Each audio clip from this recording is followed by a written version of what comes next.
Private limited படிங்க registration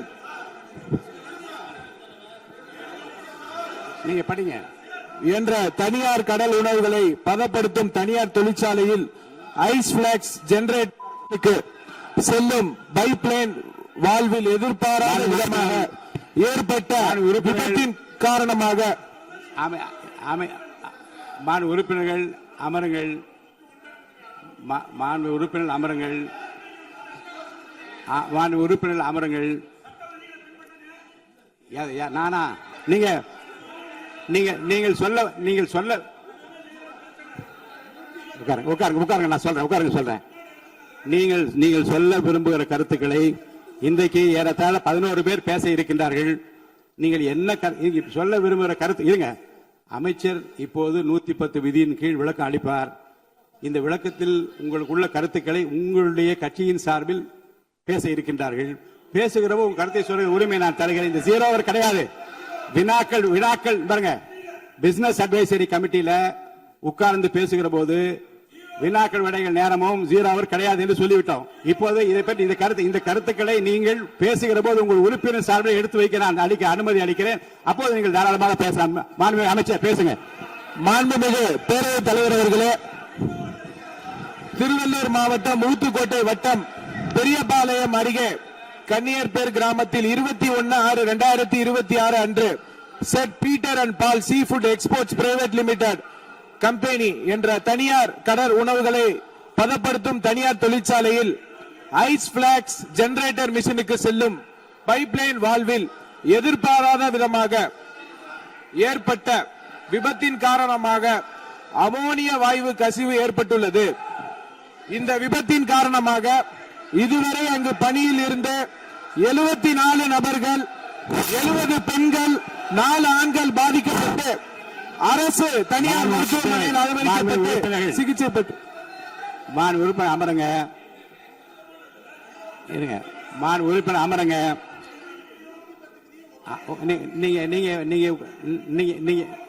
நீங்க உட்கார்ந்தீங்கன்னா தான் நான் பேச முடியும். உட்காருங்க. எல்லாரும் உட்காருங்க. பாருங்க,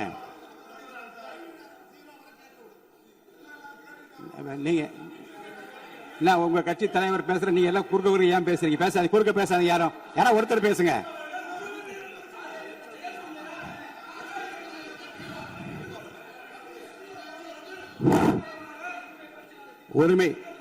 உரிமை மீறல் பிரச்சனை இருங்க.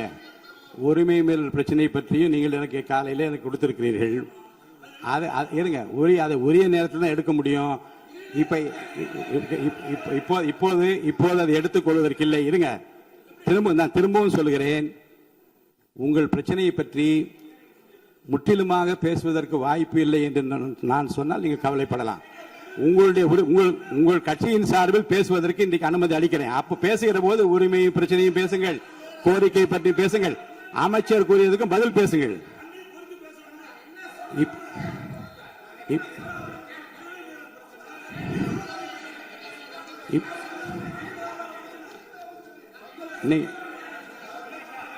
இப்போது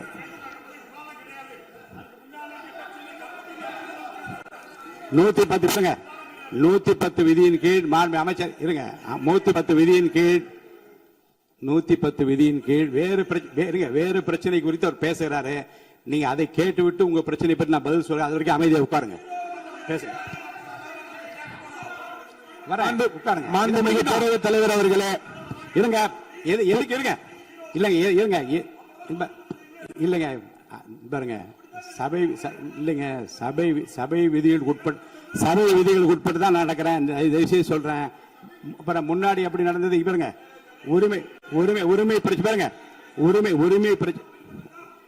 நீங்க பதிலுக்கு பதில் பேசியா இருந்தா என்னால பதில் சொல்ல முடியாது. கொஞ்சம் அமைதியா கேளுங்க.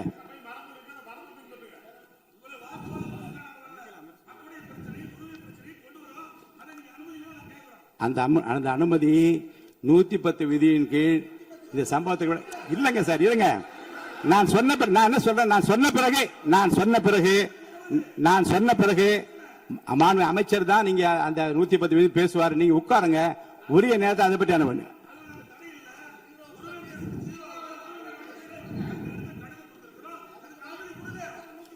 நூத்தி 10 விதியின் கீழ் மாண்பு அமைச்சர் விளக்கத்தை அளித்த பிறகு நீங்க நீங்க நீங்க பேசுங்க.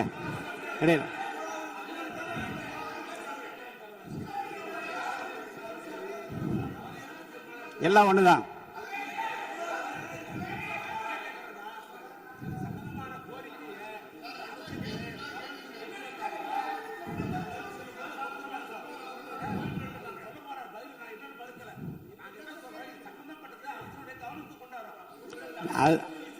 அதற்கு அதுதாங்க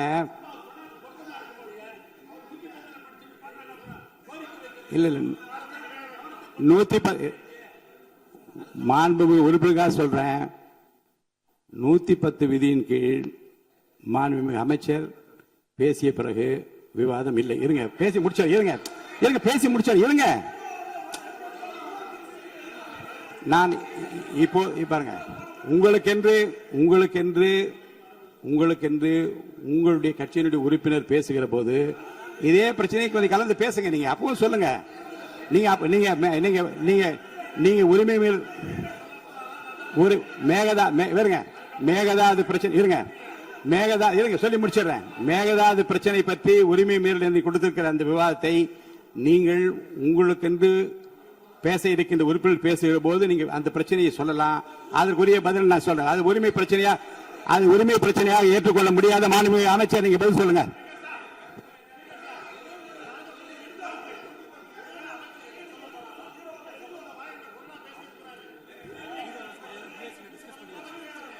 ஏற்கனவே அலுவல் ஆய்வு குழு எடுக்கப்பட்ட முடிவுபடிதான் நடப்பேன். அலுவல் ஆய்வு குழுவுக்கு மீறி நடக்க முடியாது. தயவுசெய்து அமருங்கள்.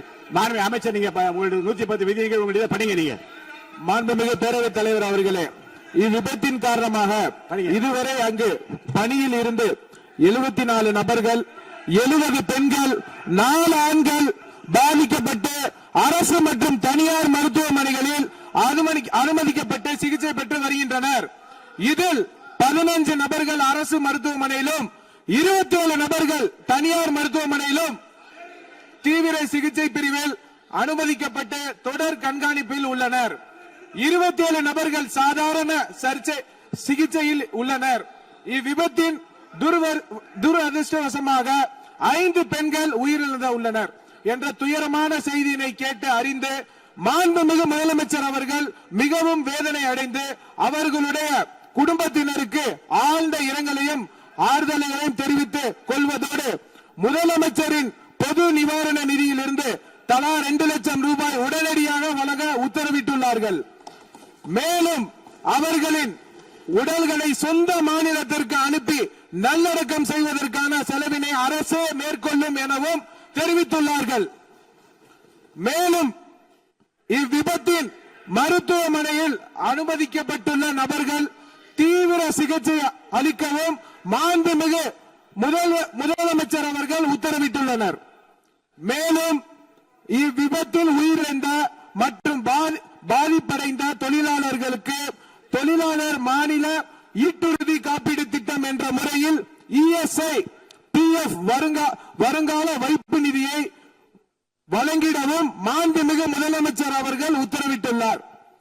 இவ்விபத்தின் குறித்து இயக்குனர், தொழிலாளர் பாதுகாப்பு மற்றும் சுகாதாரத்துறை இயக்குனர், பொது சுகாதாரத்துறை மற்றும் தமிழ்நாடு மாசு கட்டுப்பாட்டு உறுப்பினர் செயலாளர் தலைமையில் ஆய்வு மேற்கொள்ளப்பட்டு முதற்கட்ட விசாரணை அறிக்கையின் 24 மணி நேரத்துக்கு உள்ளாகவும் முழுமையான விசாரணை 3 நாட்களுக்கு சமர்ப்பிக்குமாறு மாண்புமிகு முதலமைச்சர் அவர்கள் உத்தரவிட்டுள்ளனர். இனி வரும் காலங்களில் இது போன்ற விபத்துகளை தவிர்க்கும் பொருட்டு அசாடஸ் இண்டஸ்ட்ரிகளை உடனடியாக குழு அமைத்து ஆய்வு செய்யவும் மாண்புமிகு முதலமைச்சர் அவர்கள் உத்தரவிட்டுள்ளனர். அதன் அடிப்படையில் உடனடியாக நடவடிக்கை மேற்கொள்ளப்படும் என மாண்புமிகு பேரவைத் தலைவர் வாயிலாக தெரிவித்துக் கொண்டு மொத்தம் 54,957 தொழிற்சாலை உள்ளன. இதில் தொழிலாளர்கள் 27,65,313 தொழிலாளர்கள் உள்ளனர். இதில் அபாயகரமான தொழிற்சாலைகள் 6,669 உள்ளனர்.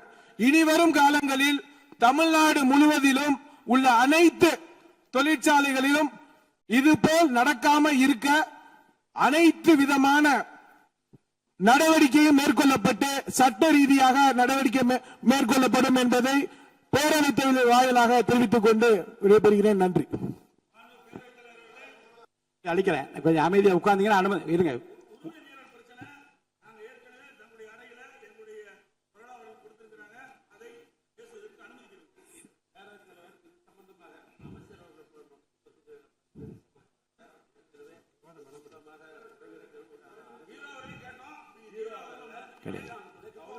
அவ்வளவுதான்.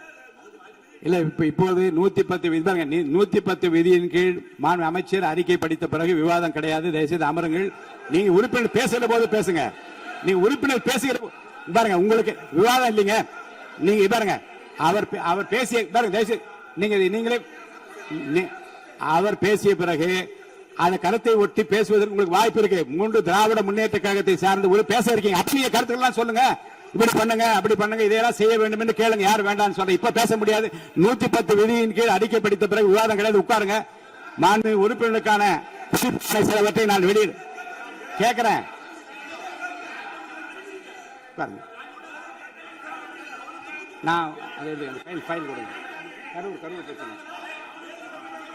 மாண்பு உறுப்பினருக்கு பாருங்க எதிர்கட்சி கொறடா அவர்களுக்கு நான் ஒன்றை நினைவுபடுத்த விரும்புகிறேன். பண்ணிட்டாரு. இந்த 110 விதியின் கீழ் அவர் பேசிய பேச்சுகள் குறித்து எந்த விவாதம் கிடையாது. நீங்க கேட்க உரிமை பிரச்சனை சொல்றேன். உட்காருங்க. நீங்க சொன்ன உட்காருங்க. இல்லைங்க, உரிமை பிரச்சனை பற்றி பேசுவதற்கு நான் அனுமதி அளிப்பேன். உட்காருங்க. எப்ப தர வேண்டும் என்று எனக்கு தெரியும். தயவுசெய்து உட்காருங்க. நான் தருவேன். உட்காருங்க. அமைதியா உட்காருங்க.